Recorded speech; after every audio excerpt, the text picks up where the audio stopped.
August 23rd, 1942. The German war machine has forced the Russian forces back, pillaging their homes and killing their people. The Russians are forced to bunker down in Stalingrad, and so one of the bloodiest battles of all time began. This key battle that flipped the course of the largest human conflict to ever occur right on its head is Stalingrad, and it's the place of Gorod Krovi, the greatest map in all of Zombies.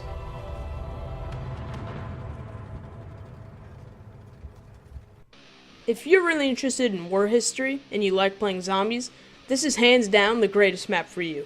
Not only do you feel like you're in the middle of history's bloodiest battle, but you're also in the middle of a zombie apocalypse. You get to go inside the Russian versions of the giant robots and see inside the war-torn city of Stalingrad. But what about the gameplay? Well, the map has an amazing flow. With only one way to go in the starting room, it feels kind of constricted. But once you explore a little more, you'll find that each door opens up a multitude of different directions. The zombie shield is easy to build, with the parts being perfectly placed in between the three areas required to get Pack-a-Punch, and available before power. Not to mention, the shield is amazing. The rocket shield is cool, but it's easy to shoot yourself into the middle of a horde and die with it. This shield shoots more of a dragon type of flame out of the front that does infinite damage. Once you turn on power, you begin your quest to get Pack-a-Punch. It's fun, and it forces you to open up the map before you get set up. The doors are reasonably priced because each one will open multiple doors. There's no fast travel because there doesn't need to be. There's just an easy way to any place from any place. If you need to go from storage to tank factory, there's pretty much a straight line. There's multiple ways to get into spawn, and there's multiple ways to enter both the tank station and storage. The Pack-a-Punch facility feels like an outpost, and the way to get there is amazing. You get onto a dragon and a kick-ass cinematic begins as you ride your dragon, dodging shells and bullets, all while some war-themed Russian music plays in the... I'll just play it for you. Watch this. Target is airborne.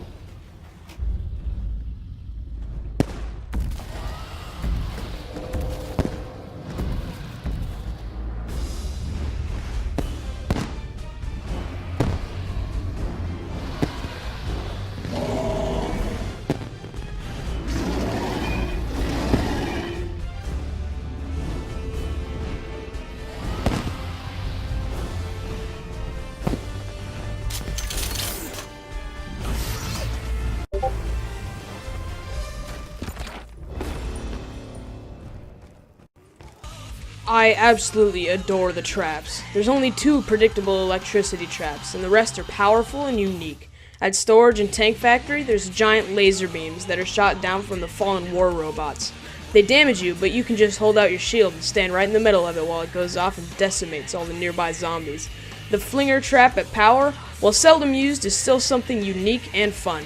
And the Finger Trap in the Infirmary is really cool. It's another robot-oriented trap, and you can slide under it while the zombies get crushed.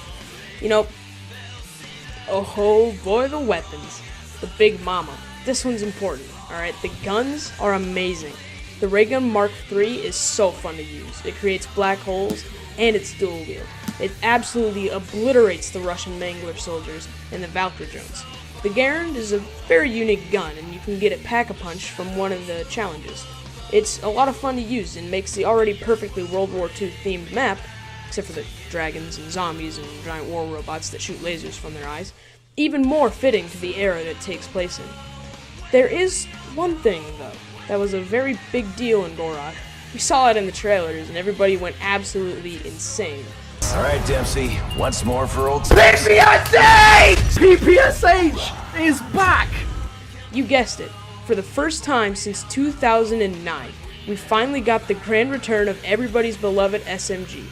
The PPSH-41. Oh yeah, baby. The zombie wrecking, German killing, high magazine, high fire rate, high damage per shot, high stock ammo, the perfect rendition of a weapon, and it's in Gorod.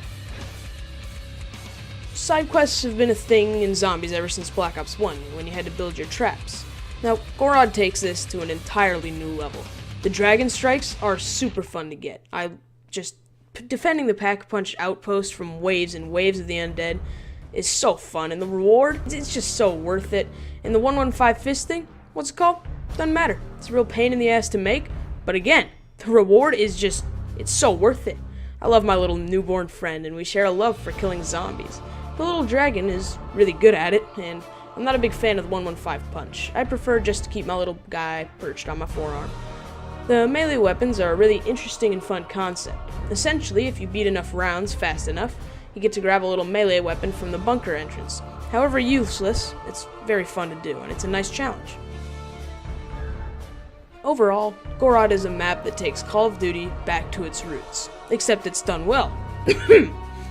It's like the developers went back and played the Russian World at War campaign and decided to make a map out of it, but with dragons and giant robots that shoot lasers out of their eyes. Gorod Krovi goes where no other Zombies map has gone, and it does it so well. It has this perfect mix of challenge, side quests, weapons, and aesthetic that makes it just a perfect balance. This perfect balance has a name. It's Gorod Krovi, and it's the greatest Zombies map of all time.